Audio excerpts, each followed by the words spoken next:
Affairs don't begin in the bedroom, they begin in childhood. In the part of you that decided she needed to bury her truth just to be loved. The part that's now screaming to be seen. I'm Alex Croxford, and this is the Deeper Love Podcast, where we name the shame, face the guilt, and help you find your way back to yourself. So let's begin. Okay, so here's the thing. You think you know why you cheated. You've talked about it with your therapist, perhaps you've analysed it, or maybe you don't. Maybe you're still wondering how the hell you got here. But if you do think you know the reason, or you think you've figured it out, I want to tell you that that's not the real reason. And most women that I work with tell me, oh, I didn't feel seen by my husband. I felt like I didn't really matter. I felt like everything else was more important than me. I was lonely. I was bored. I wasn't getting enough. I didn't feel seen or loved. And sure, like that's the part that you can see. And I am not denying that that is part of what got you here, but that's not the root. And the truth is, the real why you had an affair started way before that.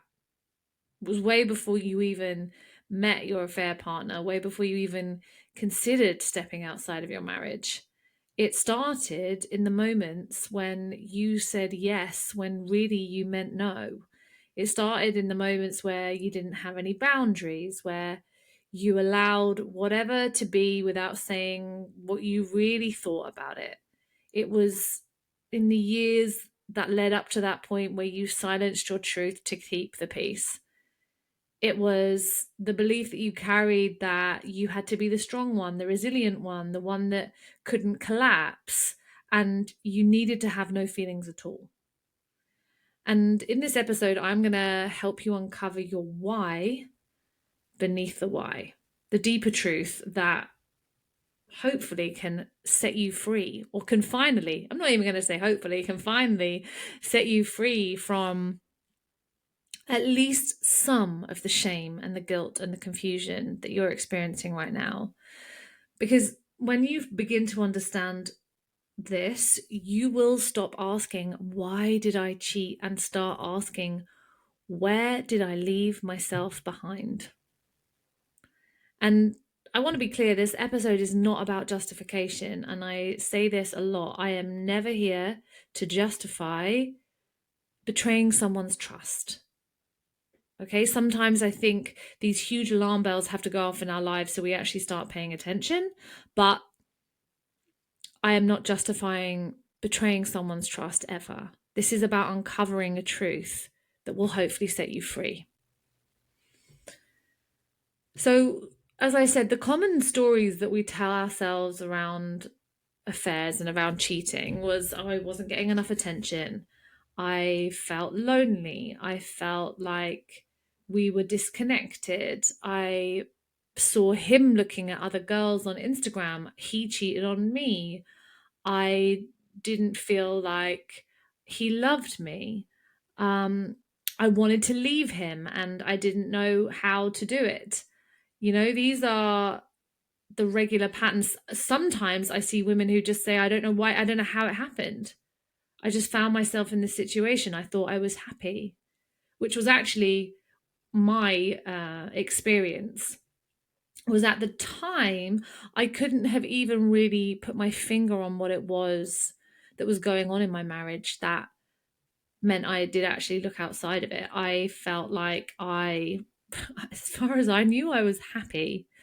I mean, I was also going through a very tumultuous time with the infertility journey, and in hindsight, I can look back and see how alone and disconnected and unwanted I felt. And I do remember actually saying at one point to my ex-husband, I do wonder whether or not you actually love me.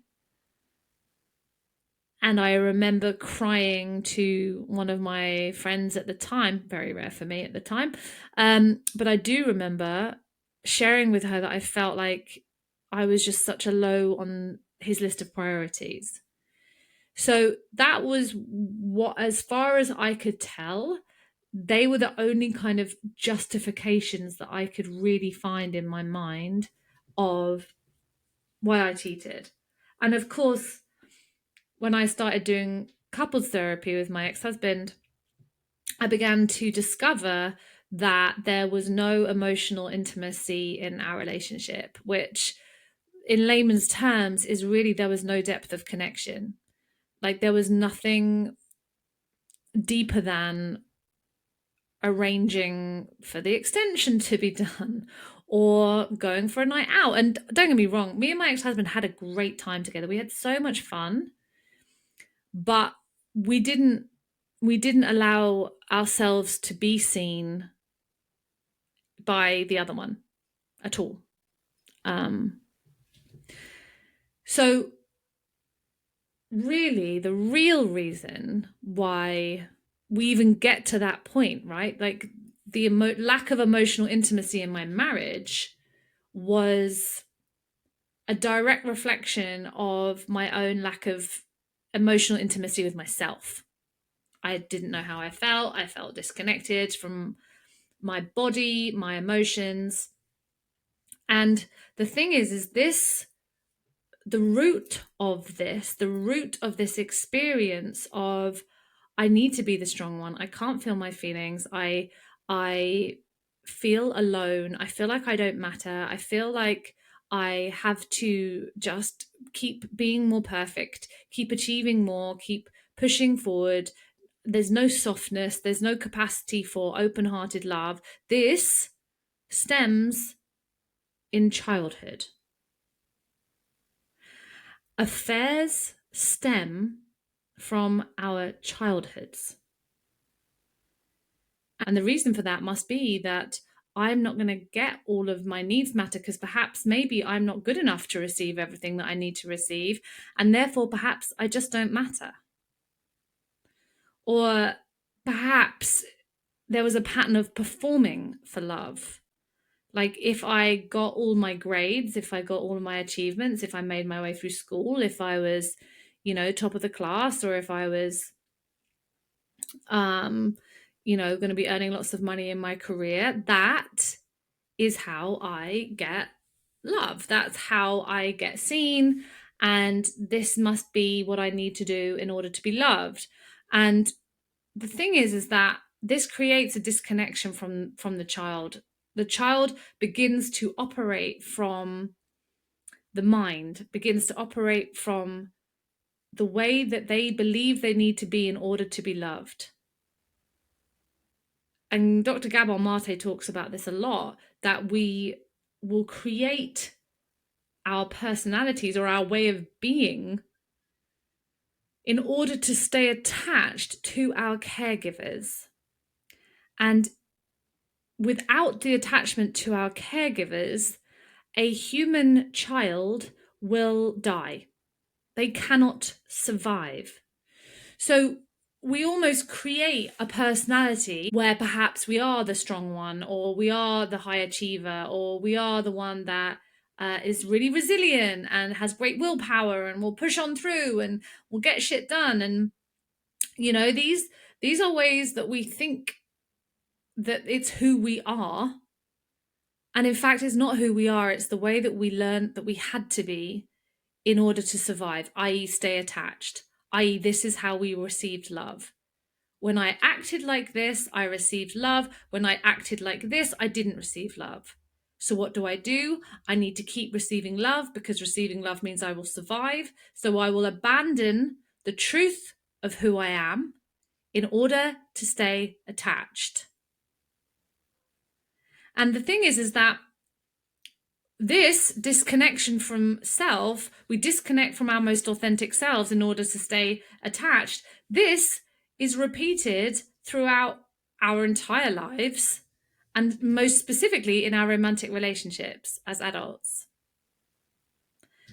And so the betrayal or the cheating is really a moment of like nuclear breakdown in our lives, because it is a mirror showing us where our internal world is fragmented from our external world.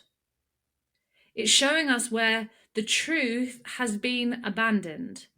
It's showing us where we have been betraying the truth of who we are to stay attached to whoever it is. We've silenced what we need. We don't ask for what we want. We stay strong. We don't show that we're feeling anything. We don't show any vulnerability or any weakness or any emotion, because we learn that in order to stay attached, none of that was safe.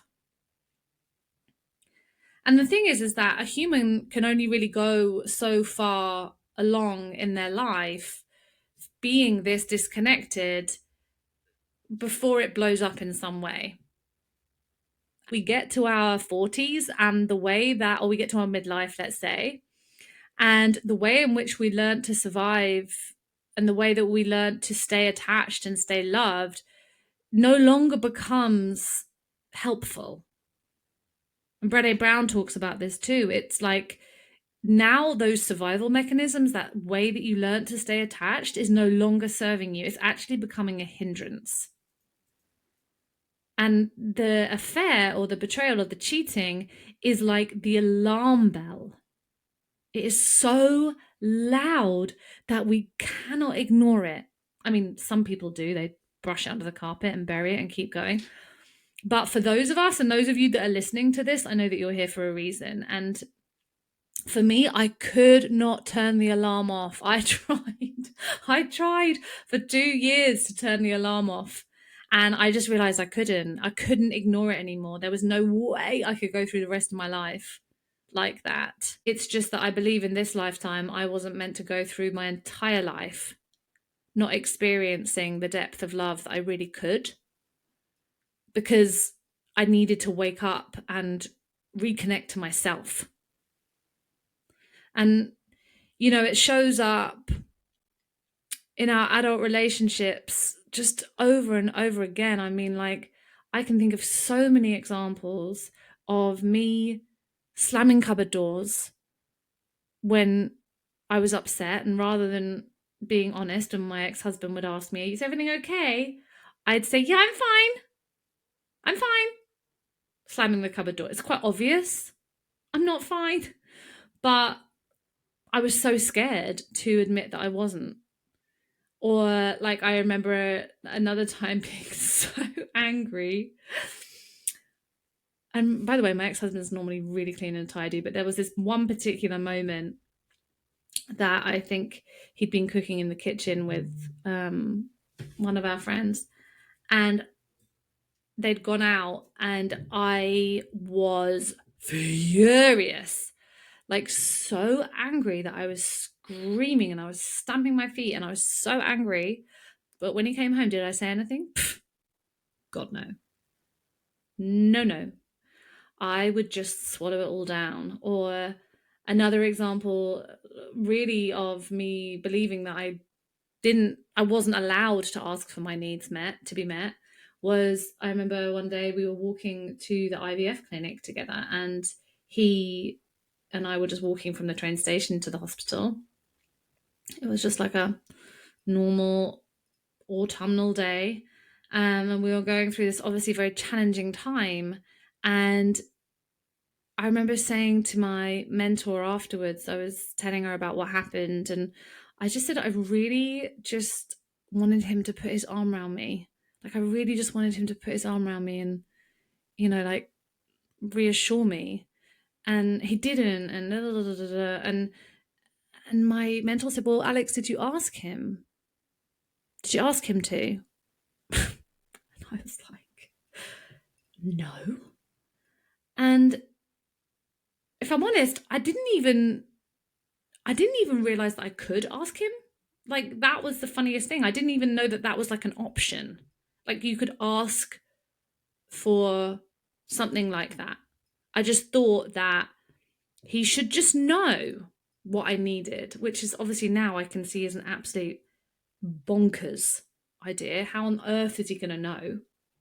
No one knows what anybody else not wants or needs. It's just we have to ask for it.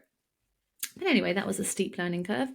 So yeah, it's like we are performing the good partner. We're being the one that puts the dinner on the table, or we smile and we do it through gritted teeth, or we find ourselves being the lead parent, and not asking for support, or we end up being basically the manager of the relationship without saying that we need some more help, or that of what we really want from our partner. We perform this role, and deep down what we're really craving is, or starving for, is emotional intimacy, emotional connection, for them to see you and for you to see them. And yeah, I didn't even know it was lacking. I didn't even know it was a thing. I just thought that you connected on a level of being able to be a good team. You did shit together. You organized a wedding. You organized a house extension. You went through IVF, but it was like very much on a practical and fun level. I will say, like, as I said, me and my ex-husband, we had so much fun together. So much fun. But when shit got rocky, like when we started to struggle to get pregnant, and obviously after I told him about the infidelity, we realized we didn't have the foundations of a relationship to hold the ship in the water. Like, there were big holes in the ship, and we couldn't fix them. So really, betrayal in a relationship or infidelity is ultimately like, it's a scream. It's a scream from a part of ourselves. And you weren't trying to hurt your partner. I mean, maybe some of you were, but I think a majority of you won't be. And if you were trying to hurt them, then that's a whole another conversation. Again, that doesn't make you bad, but that's just another example of where you haven't been able to actually voice your truth or move in the way that you really wanted to. There was a very angry and hurt part that acted out in that way. But if you weren't trying to hurt your partner, there is a chance that you were trying to feel something that you'd lost in yourself. Perhaps there was a sense of aliveness that was no longer there. Like, I look at photos of myself around the time that I got married, and I can see there is like, the life is no longer in me. And it's almost like I was looking for that aliveness outside of me. I was looking to feel something. I was so numb inside. There's a whole host of things really, but I was so disconnected from my truth and from my experience emotionally that it's no wonder I ended up where I did. And that's why the affair was not the problem, or the cheating was not the problem. It was the symptom. So I invite you to maybe just take a pause and have a look at your own relationships. And maybe you just notice where you still silence yourself. Notice where you don't speak your full truth, or you soften it before you say it, or you find yourself using 100 words to say something that only takes 3. And perhaps that shows up also in your familial relationships and also your friendships. It's not just in our romantic relationships that we might find this. And another question would be, where have you been betraying yourself without even realizing it? And perhaps, again, this has been a case of saying yes when you meant no, of agreeing to things that you didn't really want to do, of finding yourself going to events or birthday parties of people that you didn't really give a shit about, turning up to every single bar mitzvah, christening, hen do, and you're exhausted, but you're terrified to say no. And another point is maybe pay attention to the feelings that you avoid. Like, do you find that when you feel anxious, you will hurry to the cupboard and see what you can eat? Or perhaps when you're feeling angry, you scroll on your phone. Or perhaps when you're feeling sad, you instantly want to make sure that you surrounded yourself with loads of people. Like, you distract yourself. Because in all of these spaces, this is a real beginning point to start to see where there has been disconnection from self. And I want to say that if any of this lands true for you, you are not broken. You are far from broken. You're at the threshold of truth. And the more honest you are with yourself, and this takes radical self-honesty, by the way. Like, this is not easy, I'm not going to lie to you, but the more honest you are with yourself, the more capacity you have for love that feels safe, that feels real, and that is truly deep, connected love. So if this feels like it's touched something in you, or you have seen something that you maybe haven't seen before, then I invite you to subscribe. You can even join our next softening session to explore these patterns in a safe and guided space. You can find the link to sign up in my show notes. Thank you so much for joining, and I'll see you next time. Thank you for listening to the Deeper Love podcast. If today's episode spoke to you, hit subscribe so you don't miss the next one. And if you're ready to go deeper, you'll find all the ways to work with me in the show notes. Until next time.